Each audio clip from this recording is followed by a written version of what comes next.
Welcome students. आज हम बात करते हैं थ्योरी ऑफ डिमांड की। थ्योरी ऑफ डिमांड में सबसे पहले मैं आज जो कंसेप्ट है डिमांड का मीनिंग और डिमांड की डेफिनेशन के बारे में डिस्कस करूँगा।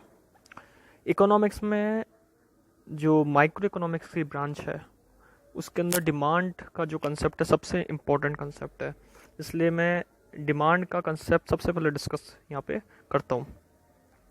सबसे पहले बात करेगी डिमांड के मीनिंग की। इकोनॉमिक्स में डिमांड का मीनिंग क्या दे रखा है वो आज हम डिस्कस करेंगे। डिमांड का जो मीनिंग दे रखा है, demand refers to a consumer's desire to purchase goods and services at given price. Demand एक ऐसा एलिमेंट है कंज्यूमर के नीड एंड वांट से अराइज होता है जो कंज्यूमर की डिज़ायरनेस है। कंज्यूमर की डिज़ायरनेस मतलब कंज्यूमर की इच्छा है किसी भी गुड्स एंड सर्विसेज को एक पर्टिकुलर प्राइस पे क्या करना, परचेज करना। सो पहली जो लाइन दे रखी डेफिनेशन में, demand refers to the consumer desire to purchase goods and services at given price. Second बोल रखा है demand in terms of economics में be explained as the consumer willingness. Consumer की विलिंगनेस है। इकोनॉमिक्स में अगर बात की जाए तो कंज्यूमर की इच्छा है डिमांड, या फिर कंज्यूमर की खुद की एबिलिटी किसी भी गुड्स को परचेज करना या एक गिवन आइटम को परचेस करना जिसकी उसको नीड एंड वांट है। तो हमने यहाँ दो डेफिनेशन पढ़ी है। एक तो डिमांड की फर्स्ट डेफिनेशन पढ़ी है कि कंज्यूमर की डिज़ायरनेस है गुड्स एंड सर्विसेज के गिवन प्राइस पे, और सेकंड डेफिनेशन यहाँ पे पढ़ी है कि कंज्यूमर की विलिंगनेस या एबिलिटी किसी भी गुड्स को परचेस करना या किसी भी आइटम को परचेस करना उसकी नीड एंड वांट के अकॉर्डिंग। उसके बाद बात करते हैं elements of demand. Elements of demand का मतलब क्या है कि डिमांड में क्या क्या ज़रूरी है, डिमांड करने के लिए क्या क्या एलिमेंट होना ज़रूरी है, डिमांड करने के लिए कौन कौन सी कैटेगरी होना ज़रूरी है, जिसमें 3 कैटेगरी बताई गई है। मेनली जो 3 कैटेगरी के ऊपर फोकस करा गया है इकोनॉमिक्स में।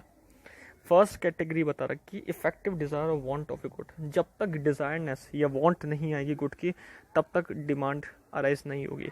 तो यहाँ पे सबसे पहली जो चीज़ ज़रूरी है इफेक्टिव डिज़ायरनेस। इफेक्टिव डिज़ायरनेस मतलब उस चीज़ की नीड एंड वांट होनी चाहिए आपको, उस चीज़ को खरीदने की, उस चीज़ को परचेस करने की, उस चीज़ को यूज़ करने की डिज़ायरनेस और वांट होना जरूरी है किसी भी कमोडिटी या किसी भी गुड की।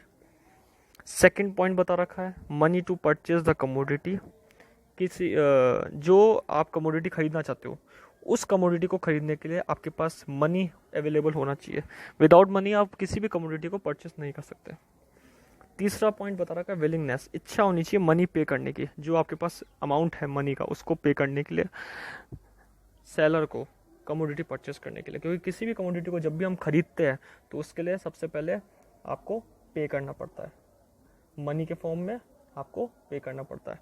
तो यहाँ पे डिमांड को पूरी करने के लिए 3 बातें बहुत ज़्यादा इम्पोर्टेंट है। 3 एलिमेंट्स पे फोकस करा गया है जिसमें desireness, want of a good, money to purchase the commodity और किसी कमोडिटी का परचेज करने के लिए विलिंगनेस, मतलब मनी पे करने के लिए विलिंगनेस।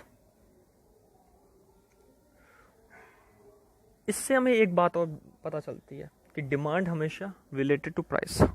डिमांड जब भी अराइज होगी प्राइस के साथ ही अराइज होगी। जैसे मार्केट में कोई कमोडिटी लॉन्च होता है और उसकी एक प्राइस आती है, वैसे ही डिमांड उस प्राइस के अकॉर्डिंग अराइज होती है। और जो कंसेप्ट है डिमांड के अंदर उसमें 3 डिमेंशंस इंक्लूड करते हैं। फर्स्ट प्राइस होनी चाहिए कमोडिटी की, सेकंड क्वांटिटी होना चाहिए और टाइम, थर्ड टाइम। कमोडिटी को खरीदने के लिए टाइम भी बहुत ज़रूरी है, टाइम होना ज़रूरी है और सही टाइम पे कमोडिटी मार्केट में और सही टाइम पे कंज्यूमर उसको अपने नीड एंड वांट के अकॉर्डिंग परचेस करे। एक एग्जाम्पल दे रखा है यहाँ पे डिमांड कर्व का। डिमांड कर्व का मैंने एग्जांपल दे रखा है। यहाँ पे मैंने 2 चीज़ें ली है, एक तो प्राइस और क्वांटिटी। वाई एक्सेस जो आप देख रहे हैं उसमें मैंने प्राइस लिए और एक्स एक्सेस में मैंने क्वांटिटी ली है।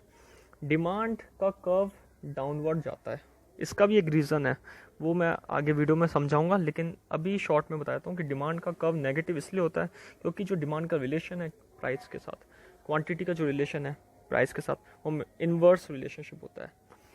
इसलिए जिस किसी भी कर्व का इन्वर्स रिलेशन, जिस किसी भी कंसेप्ट का, 2 कंसेप्ट का इन्वर्स रिलेशनशिप होता है, वहाँ पे कर्व जो होता है वो डाउनवर्ड बनता है, इसलिए डिमांड कर्व डाउनवर्ड बन रहा है। इसमें एक चीज़ और बता रखी है कि जैसे जैसे प्राइस बढ़ रही है, जैसे में पहले 10 रुपीज़ प्राइस है, 10 रुपीज़ से 20 रुपीज़ प्राइस होगी, वैसे वैसे प्राइस बढ़ने के साथ जो क्वांटिटी का जो डिमेंशन है वो कम होता जा रहा है। 100 क्वांटिटी लेते थे पहले, 100 यूनिट्स लेते थे, अब कितने 50 यूनिट्स ले रहे हैं। तो इनका इन्वर्स रिलेशनशिप है, वो आगे के वीडियो में डिस्कस करूँगा। अभी इस एग्जाम्पल को सिर्फ मैंने शो करा है।